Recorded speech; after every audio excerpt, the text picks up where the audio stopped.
വിലാപം UK-യിൽ നിന്നാണ് ഇന്നത്തെ സെയിലിംഗ് കമന്ററി ആരംഭിക്കുന്നു.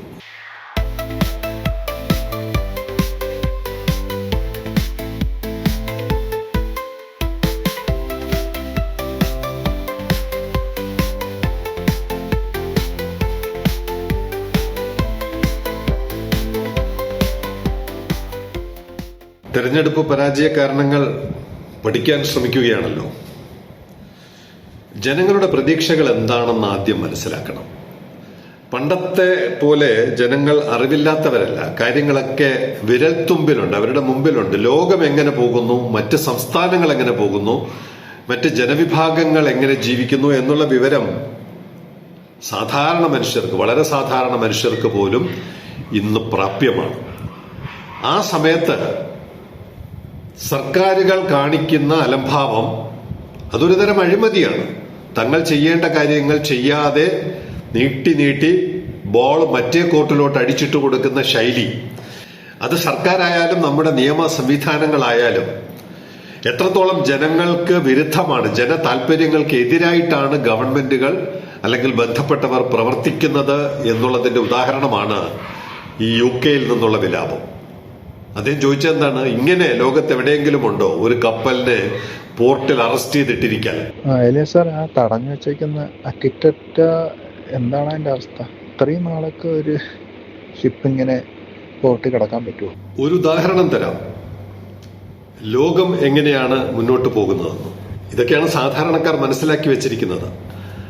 ആ മനസ്സിലാക്കലിൽ നിന്നാണ് അവർ ആന്റി ഇൻകംബൻസി എന്ന് പറയുന്ന നിലവിലുള്ള സർക്കാരിനെതിരെ, നിലവിലുള്ള ഭരണ സംവിധാനത്തിനെതിരെ പ്രതികരിക്കുന്നത്. ദി വാൻഹായ് A-17, വാൻഹായ് അറിയാലോ, നമ്മുടെ കോഴിക്കോടിന്റെ പടിഞ്ഞാറ് വെച്ച് തീ പിടിച്ച ഒരു കപ്പൽ, ആ കമ്പനി അറിയാലോ, വാൻഹായ്. അവരുടെ മറ്റൊരു കപ്പൽ the Wan Hai A-17 was involved in A collision with a Chinese bulk carrier. China കടലിൽ വെച്ച് ചൈന സർക്കാരിന്റെ അല്ലെങ്കിൽ ചൈനയിലെ കമ്പനിയുടെ ഒരു ബൾക്ക് കാരിയറുമായി കൂട്ടിയിടിച്ചു. കപ്പലിന്റെ പേര് ഹായ് ലീ 5, ചൈന കപ്പലിന്റെ പേര് Hai Li 5. On October 25, 2025, October മാസം, ഇക്കഴിഞ്ഞ ഒക്ടോബർ മാസം 25-ാം തീയതി അവിടെ വെച്ച് കൂട്ടിയിടിച്ചു നിയർ ഗ്വാങ്ഷു, ചൈന. ചൈന കടലിൽ ഗ്വാങ്ഷു എന്ന് പറയുന്ന പ്രദേശത്ത് വെച്ച് വാൻഹായ് A-17 എന്ന് പറയുന്ന കപ്പൽ ചൈന അവരുടെ സ്വന്തം കപ്പലായ ഹായ് ലീ 5-ൽ കൂട്ടിയിടിച്ച് എന്ത് സംഭവിച്ചു? The incident resulted in the sinking of the bulk carrier. China കപ്പൽ മുങ്ങിപ്പോയി. വിത്ത് 2 ക്രൂ മെമ്പേഴ്സ് മിസ്സിംഗ്. 2 ജീവനക്കാരെ കാണാനില്ല. മരണപ്പെട്ടു എന്നുള്ളത് നമ്മുടെ നിയമപ്രകാരം 7 വർഷം കഴിഞ്ഞാലേ കാണാതായ ഒരാൾ മരണപ്പെട്ടു എന്ന് സ്ഥിരീകരിക്കുകയുള്ളൂ. അതുപോലെ അവിടെ നിയമം ഉണ്ടാവാം. അതുകൊണ്ട് അവരിപ്പോഴും മിസ്സിംഗ് എന്നാണ് പറയുന്നത്. മരിച്ചു, 2 പേർ മരിച്ചു. ഇങ്ങനെയുള്ള ഒരു അപകടം നടന്നിട്ട് 45 ദിവസമായി. ഇന്നലെ 45 ദിവസമായി കപ്പലിനെ റിലീസ് ചെയ്തു. ചൈനയുടെ സ്വന്തം കപ്പലിനെ ഇടിച്ചു മുക്കി 2 ജീവനക്കാരെ അപകടത്തിൽപ്പെട്ട് കൊന്നു അല്ലെങ്കിൽ മരണപ്പെട്ടു. ചൈന എന്ന് പറയുന്ന രാജ്യം എന്താണ് വ്യാപാരം, എന്താണ് കപ്പൽ, എന്താണ് കടൽ, വേൾഡ് ട്രേഡ് എന്താണ് എന്നൊക്കെ മനസ്സിലാക്കിയ അവർ 45 ദിവസത്തിനുള്ളിൽ ആ വിഷയം, ഇപ്പൊ കുറച്ചു ദിവസം കപ്പലിനെ അവർ തടവിൽ വെച്ചിരുന്നു. അത് എത്ര ദിവസമാണെന്ന് കൃത്യമുണ്ട്, 45 ദിവസം. 25/10/25 മുതൽ 8/12/25 വരെ അവർ അന്വേഷണത്തിന് വേണ്ടി ഈ വാൻഹായ് A-17 അവരുടെ പോർട്ടിൽ, നാൻഷ ന്യൂ പോർട്ടിൽ നിർത്തിയിരുന്നു. 45 ദിവസത്തിനകം ഒരു നടപടിയെടുത്ത് കപ്പലിനെ റിലീസ് ചെയ്തു. ആ കപ്പൽ 14/12/25 ഇന്നലെ ഷാങ്ഹായിൽ ഉണ്ടായിരുന്നു. 17-ന് നിങ്ബോയിലോട്ട് പോകുന്നു. 20-ന് നാൻഷ ആ പഴയ പോർട്ടിലോട്ട് വീണ്ടും പോകുന്നു. 22 ഷെക്കോട്ട് ഇവിടുന്ന് പോയിട്ടുണ്ട്, നമ്മുടെ ഇവിടുന്ന് പോയിട്ടുള്ള ഷെക്കോ എന്ന് പറയുന്ന പോർട്ടിൽ പോകുന്നു. 27-ന് സിംഗപ്പൂരിൽ പോകുന്നു. ജനുവരി 5-ാം തീയതി നമ്മുടെ മുമ്പിലൂടെ ജബലലിയിലോട്ട് പോകുന്നു. ജബലലിയിൽ 5/1 എത്തുന്നു എന്ന് പറഞ്ഞാൽ ജനുവരി 1-നോ അല്ലെങ്കിൽ ഡിസംബർ അവസാനമോ നമ്മുടെ മുമ്പിലൂടെ കടന്നു പോകും. കേവലം 45 ദിവസത്തിനകം ഒരു കപ്പലിനെ ഇടിച്ചു മുക്കിയിട്ടും 2 പേരെ കൊലപ്പെടുത്തിയിട്ടും ചൈന എത്ര വേഗത്തിലാണ് ആ പ്രശ്നം പരിഹരിച്ചത്. ഇത് സെയിലിംഗ് കമ്മിറ്റിയുടെ കണ്ടെത്തലൊന്നുമല്ല. ഈ വിവരം ഇതിൽ താല്പര്യമുള്ള സാധാരണക്കാർക്ക് ഇത് ലഭ്യമാണ്. അവരുടെ മൊബൈലിൽ ഒരു കുത്തു കൊടുത്താൽ ഇത്തരം വിവരങ്ങളെല്ലാം കിട്ടും. ചാറ്റ് ജിപിടിയും മെറ്റയും ഈ വിവരങ്ങളെല്ലാം അവർക്ക് നൽകും. അപ്പൊ അവരെന്താണ് തീരുമാനിക്കുക? ഇവിടെ 161 ദിവസമായിട്ട് ഒരു കപ്പലിനെ അറസ്റ്റ് ചെയ്തിടുമ്പോൾ മറ്റു രാജ്യങ്ങൾ ഇത്തരം കാര്യങ്ങളിൽ എടുക്കുന്ന നടപടി, അതിന്റെ വേഗത, അതിനോട് കാണിക്കുന്ന സമീപനം, ഇതെല്ലാം ഇങ്ങനെ മനസ്സിൽ അടിഞ്ഞുകൂടി അവസാനം ചാപ്പ കുത്തേണ്ട സമയത്ത് അവർ യഥാർത്ഥത്തിൽ കുത്തേണ്ടടുത്ത് കുത്തും. അതിന് നക്കാപ്പിച്ച കൊടുത്തിട്ട് നന്ദി കാണിച്ചില്ല എന്നൊക്കെ പറഞ്ഞാൽ അത് വീണ്ടും വരുന്ന തെരഞ്ഞെടുപ്പുകളിൽ കൂടുതൽ മെച്ചപ്പെട്ട പ്രകടനത്തിന് ഇടയാക്കും. അപ്പൊ പരിശോധിക്കേണ്ടത് തങ്ങൾ ചെയ്യേണ്ട ജോലി നിർവഹിക്കുന്നുണ്ടോ.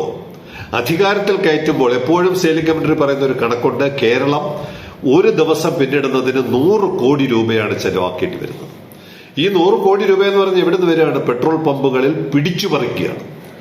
പെട്രോൾ പമ്പായിട്ടും സെയിൽ ടാക്സ് ആയിട്ടും GST ആയിട്ടും പിടിച്ചു പറിക്കുന്ന പൈസ എടുത്ത് ദീവാളി കളിച്ചുകൊണ്ട് അവരുടെ ദൈനംദിന ആവശ്യങ്ങൾക്ക് നേരെ പുറംതിരിഞ്ഞു നിന്നുകൊണ്ട് എടുക്കുന്ന നടപടികളാണ് ഇന്ന് പ്രതികാരമായി വോട്ടുകൾ മാറിക്കൊണ്ടിരിക്കുന്നത് എന്നെങ്കിലും മനസ്സിലാക്കുന്നത് ഇനിയുള്ള കാലത്തേക്കെങ്കിലും നിങ്ങൾക്ക് ഉപകാരപ്പെട്ടേക്കും.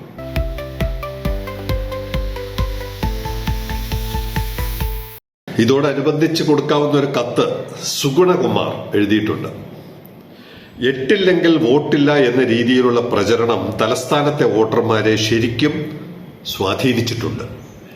അതിന്റെ ശക്തമായ തെളിവാണ് തലസ്ഥാന കോർപ്പറേഷൻ തിരഞ്ഞെടുപ്പ് ഫലം. സെയിലിംഗ് കമ്മിറ്റി എട്ടുകാലി മമ്മൂഞ്ഞാകുന്നില്ല. എല്ലാ കാര്യത്തിന്റെയും ക്രെഡിറ്റ് സെയിലിംഗ് കമ്മിറ്റിക്കാണെന്നൊന്നും ഞങ്ങൾ അവകാശപ്പെടുന്നില്ല. ഞങ്ങൾ പറയേണ്ട കാര്യങ്ങൾ ജനങ്ങൾ എങ്ങനെ ചിന്തിക്കുന്നു എന്നുള്ളത് മനസ്സിലാക്കി അതിനനുസരിച്ച് പ്രതികരിക്കുന്നു.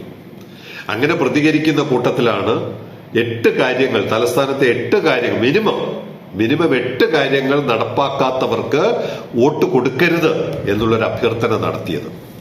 അത് ചിലരെങ്കിലുമൊക്കെ സ്വാധീനിച്ചിട്ടുണ്ടാകും. പൂർണ്ണമായും ഇതിന്റെ ക്രെഡിറ്റ് ഒന്നും സെയിലിംഗ് കമ്മിറ്റി എടുക്കുന്നില്ല. സെയിലിംഗ് കമ്മിറ്റി ഒരു ചെറിയ നിലപാടുമായിട്ട് മുന്നോട്ട് പോവുകയാണ്. എന്തായാലും സുഗുണകുമാറിനെ പോലുള്ളവർ അത് തിരിച്ചറിഞ്ഞ് പ്രതികരിച്ചിട്ടുണ്ട് എന്നതാണ് അദ്ദേഹം ഈ കത്തിലൂടെ വ്യക്തമാക്കുന്നത്.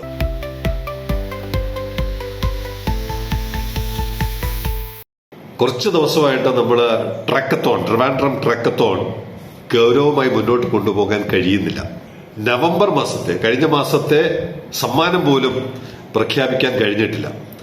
ഏകദേശം 92 ദിവസം 3 ട്രാൻസ്ഷിപ്മെന്റ് അമേരിക്കയിലെ മിയാമിയിൽ നിന്ന് തുടങ്ങിയത് കൊച്ചി വഴി മംഗലാപുരത്തോട്ട് പോകുമ്പോൾ കാസർഗോഡ് വെച്ച് പകർത്തിയ ഫൈസൽ പകർത്തിയ ആ ചിത്രം, ആ കണ്ടെയ്നറാണ് കഴിഞ്ഞ മാസത്തെ ട്രക്കത്തോണിലെ വിജയി. 3 ട്രാൻസ്ഷിപ്മെന്റ് എവിടെയാണ്? Veracruz, Abu Dhabi, Colombo. മുണ്ട്രയിൽ പോയിട്ടാണ് തിരിച്ചു വന്നത്. അങ്ങനെ 92 ദിവസത്തെ കഥ പറയാൻ സഹായിച്ച ഫൈസലാണ് സമ്മാനം ജേതാവ്. ഇത്തവണ സമ്മാനം സ്പോൺസർ ചെയ്തിരിക്കുന്നത് ഡോക്ടർ കൃഷ്ണൻ ഉണ്ണിയാണ്. ശ്രീ CP ശ്രീകുമാറിന്റെ ആ കാലാവധി കഴിഞ്ഞു. അടുത്തത് ഡോക്ടർ കൃഷ്ണൻ ഉണ്ണിയാണ് പുതിയ സമ്മാനങ്ങൾ സ്പോൺസർ ചെയ്തിരിക്കുന്നത്. ശ്രീ ഫൈസലിനാണ് കഴിഞ്ഞ മാസത്തെ സമ്മാനം ലഭിക്കുന്നത്.